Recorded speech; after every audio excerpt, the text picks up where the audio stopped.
Hello dear students, class 11 biology. अब देखिए, हम आपको जो है पीछे वाला जो चैप्टर था श्वसन का चैप्टर, वह पूरी तरह से कंप्लीट हो गया। उसमें जो भी चीज़ें थी वो हमने आपको पीडीएफ के माध्यम से और वीडियो के माध्यम से आपको हमने दे दिया, भेज दिया और समझा दिया। ठीक है। और दूसरी चीज़ है, अब जो है आपकी क्लास का 11th क्लास का जो अंतिम चैप्टर है वह हम शुरू करने जा रहे हैं, प्लांट ग्रोथ एंड डेवलपमेंट। इसकी हिंदी होती है पादप वृद्धि एवं परिवर्धन। पादप वृद्धि एवं परिवर्धन, ये मतलब चैप्टर का नाम है। अब इसमें जो सबसे पहले हम जानते हैं ग्रोथ किसे कहते हैं, ग्रोथ या वृद्धि किसे कही जाती है, ये पहले समझेंगे। उसके बाद जो है वृद्धि की तमाम जो अवस्थाएं होती है उसके बारे में बताएंगे। यह तो जितने भी वृद्धि क्या होता है, ग्रोथ क्या होती है, जितने भी जीवित जीव होते हैं उन सभी जीवित जीवों का जो लाक्षणिक गुण होता है वह क्या कहलाता है, वृद्धि कहलाती है। और सामान्यतः वृद्धि जो होती है वह उपापचयी प्रक्रियाओं के द्वारा होता है, जुड़ा होता है। मतलब जो उपापचयी प्रक्रियाएं होती हैं उनके द्वारा जो होता है, उन प्रक्रियाओं के द्वारा क्या होती है, वृद्धि होती है। और उससे जो होता है ऊर्जा प्राप्त होती है। ऊर्जा हम कहें, ऊर्जा जो व्यय होती है उस व्यय पे आधारित होती है। या समझिए कि वृद्धि जो होता है वह सभी जीवित जीवों का एक लाक्षणिक गुण होता है, यूनिवर्सल गुण होता है। सभी जीवों में क्या होती है, उसकी आकार में, उसकी आकृति में परिवर्तन होता है। उसकी आकार और आकृति में क्या होती है, उसकी वृद्धि। तो अलग अलग वैज्ञानिकों ने अलग अलग तरीके से वृद्धि को परिभाषित करने का काम किया था। इसमें जो होता है, ये एक वैज्ञानिक थे जिनका नाम था ब्लैकमैन। ब्लैकमैन नाम वैज्ञानिक ने जो बताया, ब्लैकमैन नाम वैज्ञानिक ने कहा कि वृद्धि जो है वह परिमाप है। इसके अनुसार जो है वृद्धि वह परिमाप है, वृद्धि वह परिमाप है, वृद्धि वह परिमाप है जो किसी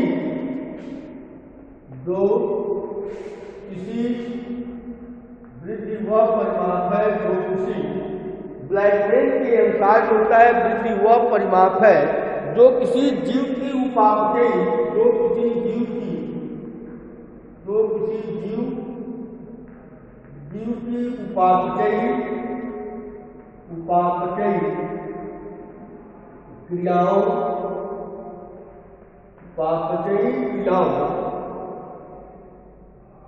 में विनाश की तुलना में, उपापचयी क्रियाओं की विनाश की तुलना में, विनाश की तुलना में निर्माण, विनाश की तुलना में निर्माण कार्य के कारण, विनाश की तुलना में निर्माण कार्य के कारण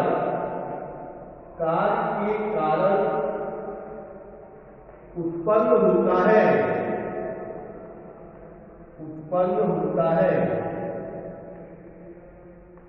ये जो है ब्लैकमैन के द्वारा परिभाषा दी गई है। आपने हमने शुरू बताया था ग्रोथ वृद्धि क्या, जितने भी सजीव प्राणी होते हैं, जितने भी सजीव होते हैं उनमें क्या होता है, वृद्धि एक लाक्षणिक गुण होता है। और इस वृद्धि जो लाक्षणिक गुण होता है, यह इसमें जो उपापचयी क्रियाएं होती हैं उन क्रियाओं के द्वारा जो ऊर्जा व्यय होती है उस व्यय पे आधारित होता है। और इसमें अलग अलग वैज्ञानिकों ने अलग अलग तरह से वृद्धि को परिभाषित करने का काम किया। तो पहला जो वैज्ञानिक थे वो ब्लैकमैन नामक वैज्ञानिक थे। उन्होंने कहा कि वृद्धि वह परिमाप है जो किसी जीव की उपापचयी क्रियाओं की विनाश की तुलना में निर्माण कार्य के कारण उत्पन्न होता है। मतलब इन्होंने ये बताया कि किसी भी जीवित, मतलब किसी भी सजीव के अंदर वृद्धि जो की वह परिमाप होती है जो किसी जीव की उपापचयी जो क्रियाएं होती हैं उस उपापचयी क्रियाओं में विनाश की अपेक्षा निर्माण कार्य के कारण उत्पन्न होता है। तो जब निर्माण कार्य होता है तो उसके कारण क्या होती है, जीवों में वृद्धि होती है। और जब उपापचय की क्रिया होती है तो उस उपापचय की क्रिया के फलस्वरूप ऊर्जा का निर्माण होता है और उसी ऊर्जा के द्वारा जो होता है जंतुओं की, जीवों की वृद्धि होती है। अगर किसी जीव को, किसी भी पौधे को अगर ऊर्जा प्राप्त न हो या ऊर्जा न मिले, उपापचयी क्रियाएं न हो, तो वह क्या होगा, उसकी वृद्धि प्रभावित हो जाएगी।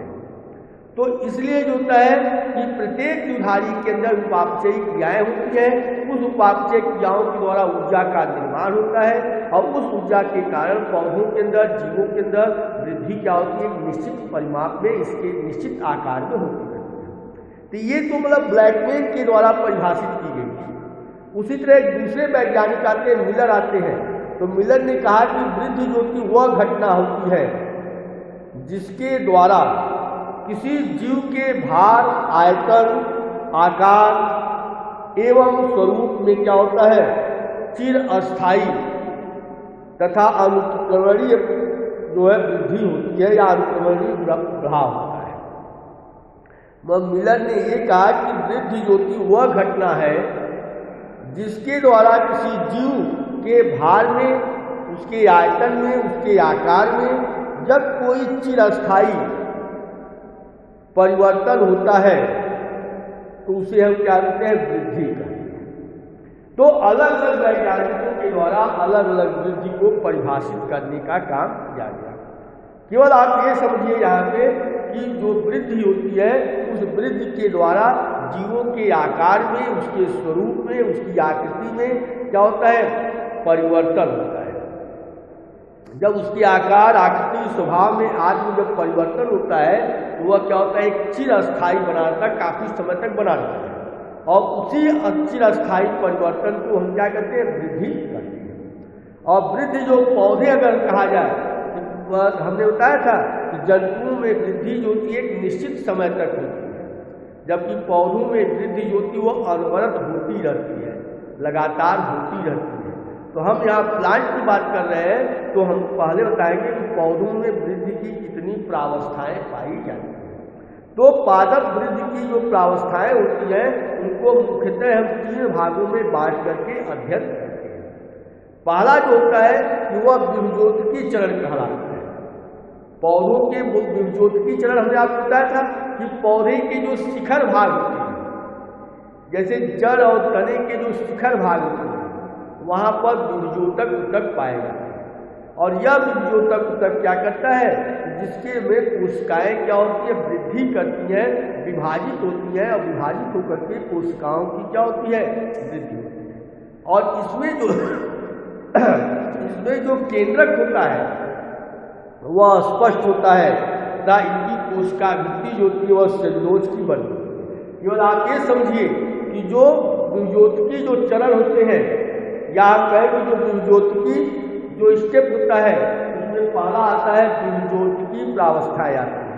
तो विभजोत्की मतलब जो होता है कोशिकाएं, वे कोशिकाएं कहलाती हैं जिसमें विभाजन की क्षमता पाई जाती है। और ये अधिकांशतः जो विभजोत्की कोशिकाएं होती है वह जड़ और तने के शिखर भाग पर पाई जाती है, जिसके कारण जड़ और तने की लंबाई में क्या होती है, वृद्धि होती है। और इसमें जो होता है रिक्तिकाएं, इसका जो जूद्रक होता है उस जूद्रक में रिक्तिकाएं, केंद्रक स्पष्ट रूप से पाए जाते हैं।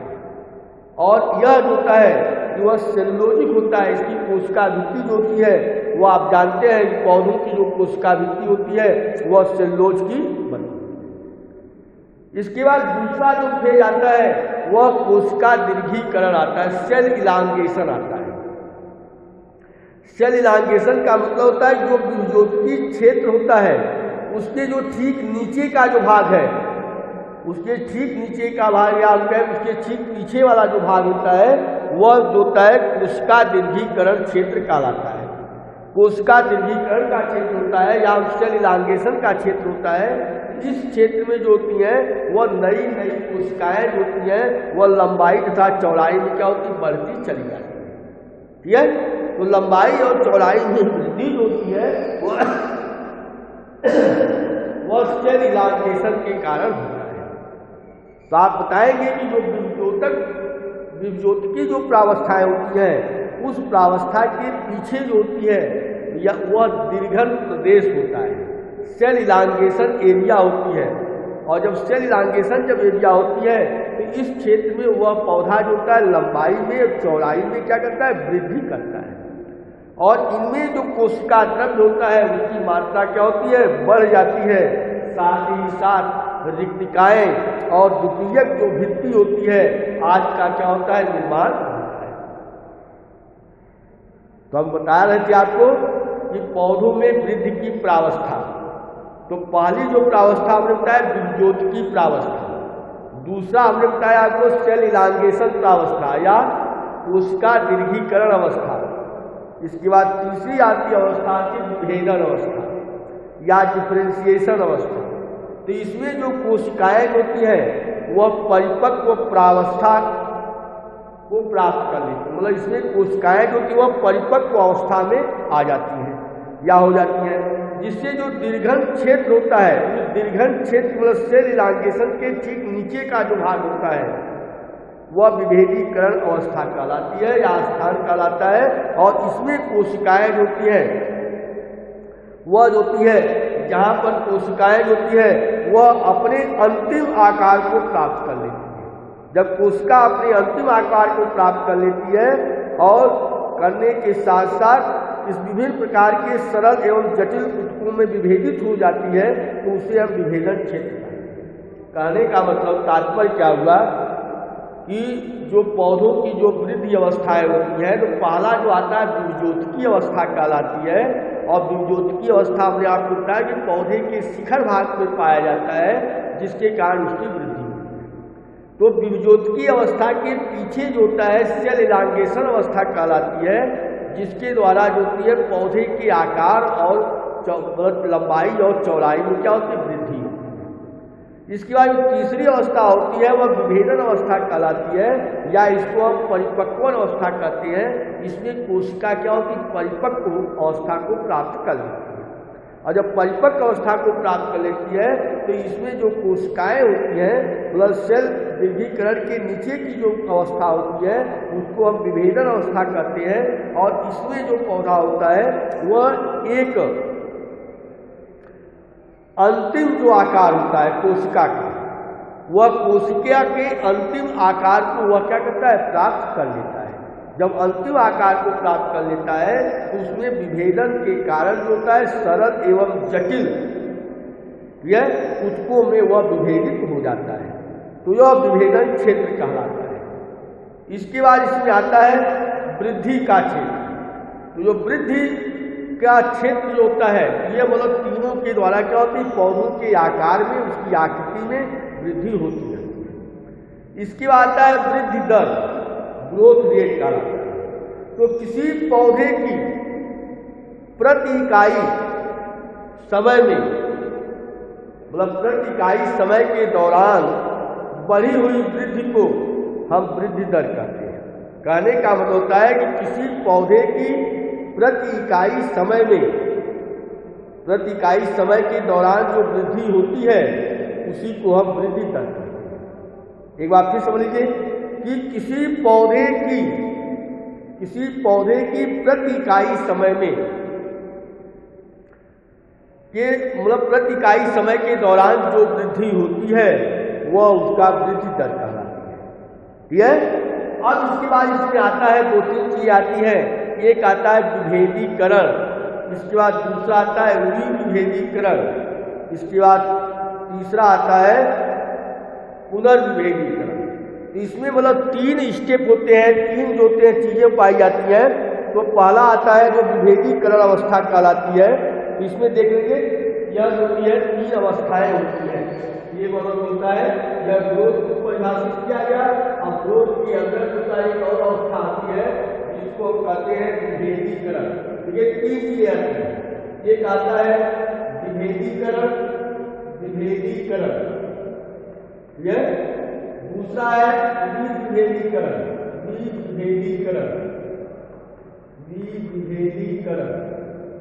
और तीसरा आता है पुनर्विभेदीकरण।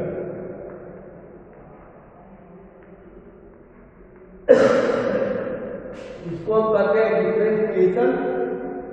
डिफरेंशिएशन। इसको डिफरेंशिएशन कहते हैं, इसको डी डिफरेंशिएशन कहते हैं। डिफरेंशिएशन इसको कहते हैं डी डिफरेंशिएशन।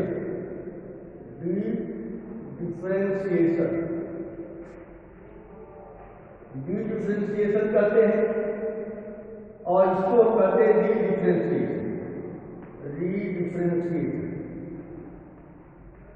ये मतलब तीन चीजें। ये डिफरेंशिएशन का मतलब होता है कि जो जड़ और तना होता है, तो जड़ और तने में स्थित जो शीर्षस्थ विभेदक ऊतक होता है और पार्श्व विभेदक ऊतक जो पाया जाता है, ठीक है, तो उसमें विभाजन करने की क्या होती है, क्षमता पाई जाती है, जिसके कारण कोशिकाओं की संख्या में क्या होती है, वृद्धि होती है। तो इन कोशिकाओं में होता है अनेक परिवर्तन होते हैं, जैसे जो होता है कि कोशिका भित्ति जो कि वो मोटी हो जाती है और जीवद्रव्य में बड़ी कोशिकाएं बन जाती हैं और अस्थायी कोशिका का निर्माण होता है। देखिए विभेदीकरण पहला विभेदीकरण का मतलब होता है कि जड़ और तने के शीर्ष भाग पर शीर्षस्थ विभेदक ऊतक पाया जाता है और इस शीर्षस्थ विभेदक ऊतक के कारण पौधे में क्या होती है, विभाजन की क्षमता होती है, जिससे वह कोशिकाएं जो कि विभाजित होती हैं। और जब कोशिकाएं विभाजित होती हैं तो उनकी संख्या में क्या होती है, वृद्धि होती है। और जब वृद्धि होती है तो इन कोशिकाओं में अनेक परिवर्तन हो जाते हैं, जिसमें जीवद्रव्य में रिक्तिकाएं क्या होती है, बड़ी हो जाती है और उनकी कोशिका भित्ति क्या होती है, मोटी हो जाती है। यह तो इस अवस्था को हम डिफरेंशिएशन अवस्था कहते हैं, विभेदन अवस्था कहते हैं। यह इसके बाद दूसरा आता है डी डिफरेंशिएशन। मतलब इसका मतलब होता है जब कुछ जीवित कोशिकाएं, जब कोई जीवित कोशिकाएं होती है, जब कोई जो जीवित जो अस्थायी कोशिकाएं होती है जिनमें विभाजन की क्षमता क्या होती है, खत्म हो जाती है। मतलब जब कुछ जीवित अस्थायी कोशिकाएं होती हैं जिनमें विभाजन की क्षमता क्या होती है, समाप्त हो जाती है, परंतु विशेष परिस्थितियों में जो होता है पुनर्विभाजन क्या होता है या पुनर्विभाजन की क्षमता क्या होती है, पाई जाती है। यह तो इसे क्षमता को हम क्या कहते हैं, द्विविभेदीकरण कहते हैं। और इसमें जैसे जो होता है अंतरापूली या कार्केधा आदि का निर्माण होता है। कहने का द्विविभेदीकरण का मतलब होता है, डिफरेंशिएशन का मतलब होता है कि इसमें जो कुछ जीवित अस्थायी कोशिकाएं होती हैं वह विभाजन की क्षमता क्या होती है, खत्म हो जाती है, लेकिन विशेष परिस्थितियों में पुनः उसमें विभाजन की क्षमता क्या होती है, प्राप्त कर लेती हैं। जब पुनः विभाजन की क्षमता को प्राप्त कर लेती हैं इसे हम द्विविभेदीकरण कहते हैं।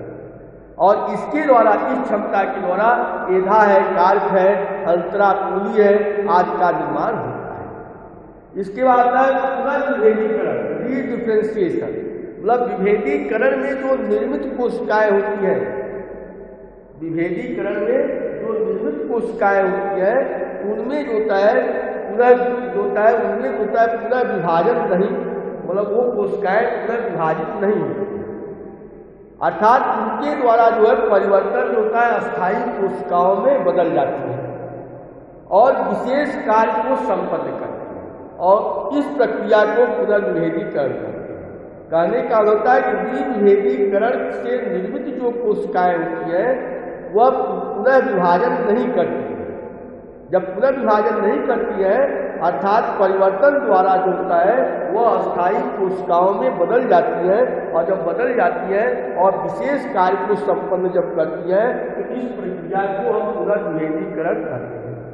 और जैसे द्वितीयक जो है जाइलम का निर्माण होना, द्वितीयक फ्लोएम का बनना, ये सब जो होते हैं डिफरेंशिएशन के द्वारा होता है। एक बार फिर समझ लीजिए, विभेदीकरण मतलब जब पौधे के जड़ और तने के शिखर पर जो होता है शीर्षस्थ विभेदक ऊतक पाया जाता है और पार्श्व विभेदक ऊतक पाए जाते हैं। तो शीर्षस्थ और पार्श्व विभेदक ऊतक में क्या होता है, विभाजन की क्षमता पाई जाती है, जिसके कारण इनकी संख्या में वृद्धि हो जाती है। कोशिकाओं की संख्या में वृद्धि होती है और जिससे कोशिकाओं में अनेक परिवर्तन हो जाते हैं और इन्हीं परिवर्तनों को हम क्या कहते हैं, विभेदीकरण कहते हैं। और जिससे जो होती है विभेदीकरण के द्वारा जो है जीव द्रव्य में कोशिकाएं जो होती है वो बड़े आकार में हो जाती है और इसके अलावा कोशिका भित्ति जो कि मोटी हो जाती है। ये सब घटनाएं विभेदीकरण के अंतर्गत होती है। इसके बाद विभेदीकरण का मतलब होता है कि जब कुछ कोशिकाएं जो होती है अस्थायी रूप से, मतलब कुछ कोशिकाएं होती है वह अस्थायी, कुछ जो जीवित कोशिकाएं होती है वह अस्थायी हो जाती है, जिनमें विभाजन की क्षमता क्या होती है, समाप्त हो जाती है। लेकिन विशेष परिस्थितियों में पुनर्विभाजन की क्षमता प्राप्त कर लेते हैं। जब पुनर्विभाजन की क्षमता प्राप्त कर लेते हैं उसे हम विभेदीकरण कहते हैं या डिफरेंशिएशन कहते हैं। और इसके कारण होता है कार्य और एभा आदि का निर्माण होता है। इसके बाद पुनर्विभेदीकरण का होता है जो विभेदीकरण से निर्मित जो कोशिकाएं होती हैं उनमें पुनर्विभाजन की क्षमता नहीं, या हम कहें पुनः वह विभाजित नहीं करती। जब पुनर्विभाजित नहीं होती है तो परिवर्तन जो होता है उनका क्या होता है, अस्थायी हो जाता है। मतलब परिवर्तन अस्थायी कोशिकाओं में बदल जाता है, मतलब उनका जो परिवर्तन होता है वो अस्थायी कोशिकाओं में बदल जाता है और विशेष कार्य को वह संपन्न करने लगती है। जब वह विशेष कार्य को संपन्न करने लगती है इस प्रक्रिया को हम पुनर्विभेदीकरण करते हैं और इसमें जो होता है जाइलम, फ्लोएम, कार्य आदि का क्या होता है, निर्माण होता है। इसके बाद आता है डेवलपमेंट, परिवर्धन जो होता है एक शब्द होता है जिसके अंतर्गत एक जीव जो है के जीवन चक्र में आने वाले ये सभी परिवर्तन शामिल है जो बीजांकुरण से लेकर के जीर्णता तक यानी मृत्यु के पहले तक होते रहते हैं। मतलब परिवर्धन जो होती है किसी पौधे के अंदर परिवर्धन वह शब्द होता है जिसके अंतर्गत एक जीव के जीवन चक्र में आने वाली ये सभी अवस्थाएं होती हैं या परिवर्तन शामिल होते हैं जो बीज के अंकुरण के समय से प्रारंभ होकर के उसकी जीर्णता प्राप्त करने के पूर्व जो परिवर्तन होता है वह परिवर्धन कहलाता है। और यह उच्च पारियों की जो कोशिकाएं होती हैं उन कोशिकाओं में होने वाले परिवर्धन होते हैं वह क्रमिक प्रक्रियाओं द्वारा रेखाचित्र के द्वारा प्रस्तुत किया गया है। पौधों में पर्यावरण के प्रभाव के कारण या जीवन के विभिन्न चरणों में विभिन्न पथों का अनुसरण करते हैं ताकि विभिन्न प्रकार के संरचनाओं का गठन कर सके। इस क्षमता को प्लास्टिसिटी कहने का हमारा तात्पर्य हुआ कि जो परिवर्तन होता है, डेवलपमेंट होता है, जिसके अंतर्गत जो होता है कि उस पौधे के जीवन चक्र में अनेक परिवर्तन आते हैं। इन अनेक परिवर्तनों में बीजांकुरण मतलब बीज के अंकुरण से लेकर के उसकी मृत्यु से पहले तक की जो अवस्था होती है वह परिवर्धन के अंतर्गत आती है। जितने भी हायर प्लांट होते हैं या आवृतबीजी जो पौधे होते हैं उन पौधों की कोशिकाओं में होने वाले परिवर्धन होते हैं वह क्रमिक प्रतिक्रियाओं के कारण क्या होते हैं, उत्पन्न होते हैं। जब क्रमिक प्रतिक्रियाओं के कारण उनके अंदर परिवर्धन की क्रिया होती है तो इसके द्वारा जो होता है कि पर्यावरण के प्रभाव के कारण जो होता है उसमें उसके जीवन में विभिन्न क्या होते हैं, परिवर्तन आ जाते हैं। तो जो विभिन्न परिवर्तन आता है उसी को हम क्या कहते हैं, परिवर्धन या डेवलपमेंट करते हैं। ठीक है, तो ये हमने आपको यहाँ डेवलपमेंट तक समझाया, कहाँ से वृद्धि से लेकर के डेवलपमेंट तक। तो उसमें हमने वृद्धि की परिभाषा बताई, वृद्धि की प्रावस्थाएं बताया हमने, वियोतक प्रावस्थाएं, इसके बाद कोशिका दीर्घीकरण, इसके बाद जो होता है कोशिका दीर्घीकरण के बाद जो है विभेदन, ये हमने बताया। फिर इसके बाद हमने वृद्धि दर आपको बताई, वृद्धि दर के बाद जो होता है विभेदीकरण, विभेदीकरण और पुनर्विभेदीकरण ये बताया गया। और अंत में हमने आपको जो है परिवर्धन के बारे में बताया। ठीक है, तो आज के लिए इतना ही, बाकी शेष अगले दिन। धन्यवाद।